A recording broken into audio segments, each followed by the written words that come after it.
एक लड़का था। वो काफी गरीब था। उसके पास न तो कुछ खाने को था और न ही रहने को घर था। वो अपने दोस्त के घर रहा करता था। उसने एक छोटी सी कंपनी में पेंटिंग का काम करना शुरू कर दिया। धीरे धीरे उसके पास काफी पैसे भी हो गए। बाद में वह काफी धनी भी हो गया, लेकिन अभी भी उसके अंदर कुछ कमी का एहसास होता था।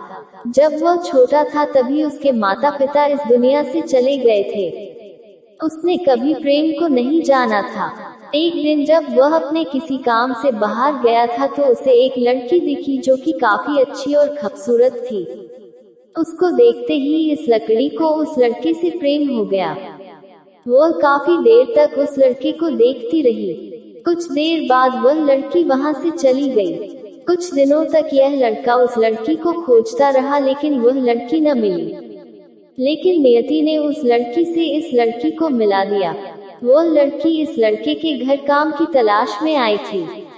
लड़के ने लड़की को तुरंत घर के काम के लिए रख लिया। जब वह लड़की इस लड़के इस मिलने आई थी तो उस समय इस लड़के ने कुछ शब्द भी साफ से नहीं बोल पा रहा था, जिससे लड़की को लगा कि यह लड़का गूंगा है। लड़का भी जान गया था कि यह लड़की हमें गूंगा समझती है। इसके साथ ही साथ यह लड़की समझ गई थी कि यह लड़का इस घर का नौकर है, न कि मालिक है। अब जब भी यह लड़का उस लड़की के पास जाता तो गूंगा बन जाता है। धीरे धीरे वह लड़की इस लड़के पर काफी रहम खाने लगी। अब उसे इस लड़के के लाचारी पर प्यार होने लगा, लेकिन फिर वह लड़की एक बात से डर कर पीछे हट जाती थी। इस लड़की के भी माता पिता बचपन में ही मर चुके थे। इस लड़की को इसके चाचा ने पाला था और वह चाहता था कि वह जब तक जिंदा रहे यह लड़की उसके खाने और पीने का पैसा दे। लड़की का प्रेम हद से भी बाहर जाने लगा।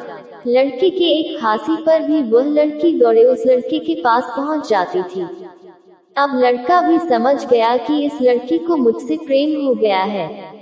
लड़का भी बहुत ज्यादा उस लड़की से प्रेम करता था। उसने पहले लड़की के बारे में सब कुछ पता किया। जब उसे सब पता चल गया तो वह बहुत रोने लगा, क्योंकि उसने गूंगे होने का झूठ बोला था। अब वह दिनों रात रोने लगा। लड़की अपने सैलरी में से लड़के की इलाज करवाने को कहती थी। एक दिन सुबह ही उस लड़की को पता चला कि वह लड़का हॉस्पिटल में भर्ती है। वो दौड़ते हुए जब हॉस्पिटल में पहुंची तो उसने देखा कि लड़का बेड पर बेहोश पड़ा है। उसके आसपास काफी मशीन लगी हुई थी।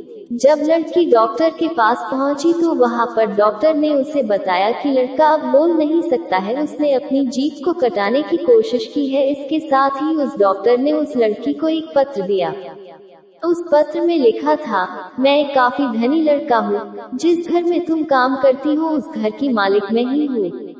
लेकिन इसके साथ ही मैंने तुमसे एक बहुत बड़ा झूठ बोला है कि मैं एक गूंगा हूँ।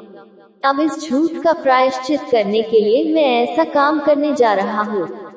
इसके साथ ही तुम मेरे घर से मेरे मैनेजर से पैसों को लेकर अपने चाचा को दे देना और एक नई जिंदगी की शुरुआत करना। अगर हो सके तो मुझे माफ कर देना, तुम्हारा दोषी। इस पत्र को पढ़ने के बाद उस लड़की के आंख आंसू से भर आए। वो दौड़ते हुए मंदिर में गई। उसने भगवान के सामने कसम खाया कि जब तक वह लड़का बोलने नहीं लगता है तब तक वह कुछ नहीं खाएगी, भले ही वह मर क्यों न जाए। इधर डॉक्टर भी उस लड़के की इलाज कर रहे थे।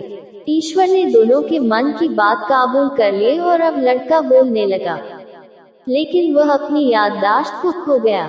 अब उसे कुछ भी नहीं याद था। अब इसके बाद लड़की ने उसके याददाश्त के लिए काफी कुछ किया, लेकिन याददाश्त न आ सका। अगर प्रेम की नींव को झूठ पर रखा जाए तो वह गिर ही जाता है।